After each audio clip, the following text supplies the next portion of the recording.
saya mau review dan penyamaan persepsi dulu tentang PAK 2019. Ya, biar ini ketemannya dosen muda ya. Oh ya, Pak Ida, maaf nih. Saya punya waktu sampai berapa ya? Jam berapa ya ngomongnya? Biar nggak lewat Menyesuaikan nanti. saja, Prof. Menyesuaikan saja, Oke. Prof. Puji. Ya, oke. Karena materinya ada setambah sedikit. Oke. Siap, Ini Prof. ya.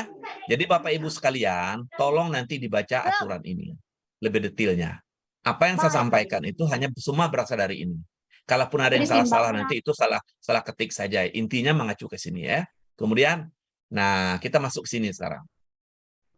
Jadi ini udah tahu ya.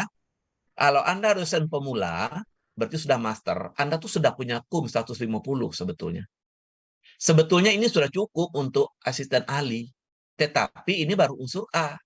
Sehingga perlu mengajar 1 semester dulu atau 2 semester. Untuk apa? Untuk mencari KUM mengajar, penelitian, publikasi, dan pengabdi masyarakat. Saya ulangi ya. Sebetulnya, begitu Anda selesai kuliah, KUM Anda sudah 150, sudah bisa langsung asisten ahli. Kenapa kok nggak bisa langsung? Karena ini baru unsur A. Untuk asisten ahli itu dibutuhkan penelitian atau publikasi, dibutuhkan pengabdi masyarakat, dibutuhkan juga penunjang dan lainnya. Kalau Anda hari ini seorang doktor, sebetulnya KUM Anda sudah 200. Sudah bisa ke lektor 200 harusnya. Kenapa nggak automatically? Kok masih harus mengajar dulu, harus meneliti dulu? Kenapa? Karena ada unsur B, C, dan D. Oke ya, lanjut. Kemudian, bagi dosen pemula, ya, yang asisten ahli misalnya, atau belum memiliki asisten ahli, itu KUM-nya hanya boleh 10 SKS ya, dan maksimum KUM-nya 5. Maksimal KUM-nya itu diakui atau kredit itu 5. Ya, di mana kreditnya itu untuk per mata kuliahnya ada 0,5. Terus itu untuk 10 SKS pertama. Kemudian untuk 2 SKS berikutnya adalah 0,25. Jadi belum full karena Anda asisten ahli ataupun belum memiliki jabatannya KUM. Tapi kalau nanti Anda sudah lektor kepala, itu diakui 100% ya. Jadi kalau pemula yang belum masih AA ataupun belum memiliki fungsional, KUM ABCD-nya baru diakui 75%. Tapi setelah lektor nanti baru diakui 100%. Itu maksud dari pedoman ini. Kemudian kalau Anda sudah membimbing nih, tolong disamakan ya. Kalau skripsi itu hanya boleh 8, nggak boleh. Oh, saya banyak membimbing 10, nggak boleh. Hanya boleh 8 per semester, KUM-nya 1 per mahasiswa. Jadi per semester kita boleh maksimum 8. Kalau tesis maksimum 6. Ya. KUM-nya berapa? KUM-nya adalah 6 mahasiswa, di mana setiap mahasiswa itu kalau kita sebagai pembimbing utama itu dapat 3. Tapi kalau ada 2 pembimbingnya dibagi 2 ya, 40 dan 60% gitu. Begitu juga dengan disertasi. Kalau Anda doktor hari ini diharapkan membimbing, satu membimbing sebagai promotor itu KUM-nya 8 dan hanya boleh membimbing 4. Jadi jangan dilaporkan nanti. Wah, saya banyak skripsi 20, nggak boleh. Maksimum skripsi 8, tesis 6, disertasi 4. Itu pembimbing, penguji juga seperti itu. Ya, saya sekilas saja nih biar penyamaan persepsi aja. Berikutnya, kalau Anda misalnya sebagai pendamping, nah ya pendamping, disertasi itu hanya 6 KUM-nya atau kopromotor ya, tesis 2, skripsi 0,5 dan seterusnya. Kalau penguji lain lagi, penguji sebagai ketua penguji 1, anggota setengah atau 0,5 ya. Serasa ini udah paham lah kita ya. Buku, nah dulu aturan yang lama buku itu 40 KUM-nya. Boleh 1 tahun itu 2 buku. Hari ini hanya boleh 1 buku 1 tahun, KUM-nya 20. Ya, buku ber-ISN atau buku ber-ISBN. Nah, yang luar biasa hari ini tuh jurnalnya yang tidak terbatas. Dulu aturan yang lama itu hanya boleh 2 artikel per semester. Hari ini Anda boleh mempublikasikan tidak terbatas. Mau 10 per semester boleh, mau lebih juga boleh. Itu tadi yang saya katakan, aturan sekarang tuh bisa mempercepat karir dosen ya. Modul, Anda boleh membuat modul itu 1 per semester. KUM-nya 5. Yang penting terdaftar di perpustakaan. Jadi gampang. Kita mengajar ada modul, jadi dapat KUM. Nanti kumpulan dari modul-modul itu jadikan buku, dapat lagi KUM-nya 20. Ini semua termasuk kategori A ya. Mengajar, membimbing, menguji buat modul Itu begitu juga nanti kalau Anda menjabat sebagai kaprodi, itu dapat kumnya 3 dan seterusnya ya. Oke, saya cepat aja ini ya karena ini penyamar resepsi aja. Ini belum strategi ini. Berikutnya, kalau Anda memiliki jabatan misalnya ya, sebagai ketua sekolah tinggi itu 4, kalau rektor itu 6, wakil rektor 5 dan seterusnya ya. Ada di sini. Kalau nanti Anda sebagai sekretaris misalnya itu dapat kum. Ini 3. Satu semester 3, 1 tahun sudah 6 gitu. Jadi bisa menambah hukum A. Ini masih unsur A ya, masih unsur pendidikan dan pengajaran. Nah, berikutnya kita juga dapat kum kalau kita mengkader dosen atau memberi pencangkokan ya, penugasan atau juga kita melakukan pencangkokan secara reguler ataupun tidak, itu dapat juga kumnya 2 per semester atau hanya boleh 1 orang. Jadi boleh kita mencangkokkan membimbing dosen yang junior, bagi yang lektor membimbing dosen yang asisten ahli atau non dosen itu dapat kum juga, yang penting ada SK penugasan dari kaprodi atau dari dekan.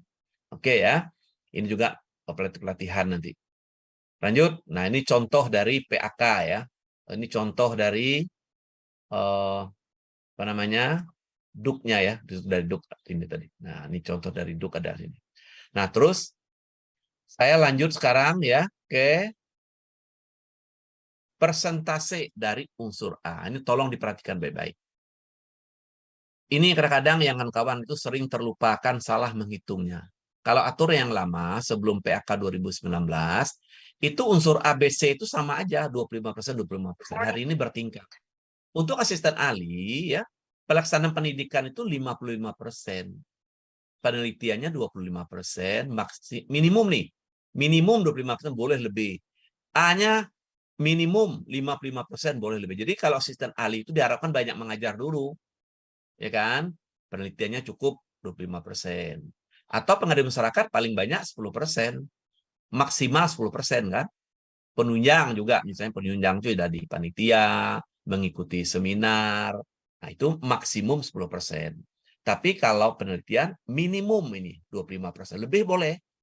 Nah, lektor meningkat lagi nih, ya. Lektor persentase mengajarnya semulai semakin dikit, semakin berkurang, sementara persentase penelitiannya bertambah. Tadinya 55%, sekarang dikurangi menjadi 40%, tetapi penelitian dan publikasi menaik jadi 35%. Begitu juga untuk lektor kepala. Lektor kepala, persentase untuk pendidikannya menurun, diturunkan jadi 40, penelitiannya juga 40. Kalau pengabdian masyarakat itu sama 10%. Dan yang terakhir tentu untuk guru besar. Guru besar nggak perlu banyak-banyak mengajar ya. Calon guru besar tentu lektor kepala harus banyak meneliti dan publikasi. Nah, bagi Anda yang masih asisten ahli atau belum masih calon dosen atau belum memiliki japung, Anda memang harus banyak mengajar ya. Kalau banyak mengajar artinya turunannya banyak membuat modul, membuat buku. Tapi kalau sudah lektor kepala diharapkan banyak riset dan publikasi. Oke ya, ini aturan baru nih. PAK 2019, kalau yang lama bukan seperti ini. Itu masing-masingnya 25%. Oke. Nah sekarang, aturan baru yang boleh dosen itu kan hanya S2. Kalau dulu saya jadi dosen S1. Ada namanya asisten ahli 100 dulu. Sekarang ada lagi. Asisten ahli itu dimulai 150. Saya ulangi lagi ya. Begitu Anda tamat kuliah S2 hari ini jadi dosen, sebetulnya kum Anda itu sudah 150. Hanya saja 150 itu baru untuk A-nya. Padahal kita masih butuh B, 25%, C, dan D. Oleh karena itu, masih perlu mengajar dulu. Nah, ini kebijakan kampus. Ada kampus itu 6 bulan, 1 semester saja aktif boleh mengajukan japung. Tapi ada kampus aktif 2 semester dulu, baru boleh ngajukan japung. Ada kampus yang 2 tahun. Padahal aturannya, 1 semester saja, kalau sudah memenuhi kum, boleh mengajukan jabatan fungsional. Tapi ada kampus tunggu 2 semester dulu, ada kampus tunggu 3 dan seterusnya. Itu kebijakan kampus. Kalau dari poinnya, jujur saya sampaikan, 6 bulan saja atau 1 semester saja kita sudah bisa mengajukan japung asisten ahli 150. Karena kum kita tuh udah 150 begitu tamat S2. Hanya perlu tambah mengajar, meneliti, dan pengabdian masyarakat. Oke. Tadi saya katakan, kalau Anda S2 itu cukup 5 langkah ya. Kalau kita lihat yang merah ini berapa langkah nih? 1, 2, 4 langkah. Anda setelah lektor kuliah dulu. Baru jadi sebelum masuk lektor kepala nanti ada sekolah dulu 3 tahun. Makanya 5 langkah.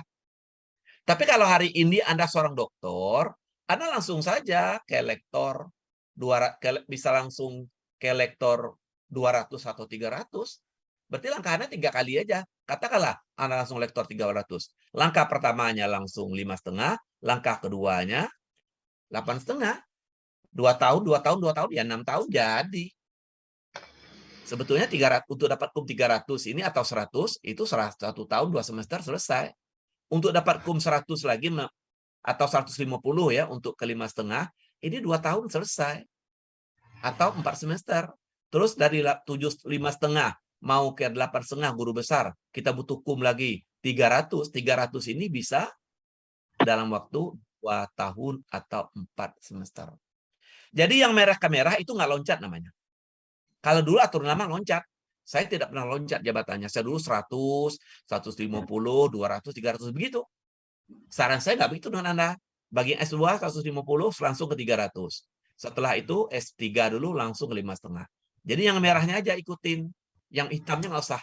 Itu bukan loncat namanya. Yang loncat itu adalah dari asisten ahli mau ke lektor kepala 5,5 itu loncat jabatan namanya. Atau dari lektor 300 mau langsung ke guru besar, itu loncat jabatan. Kalau merah ke merah itu bukan loncat jabatan, reguler. Hanya saja tergantung kum dan poin kita. Oke ya.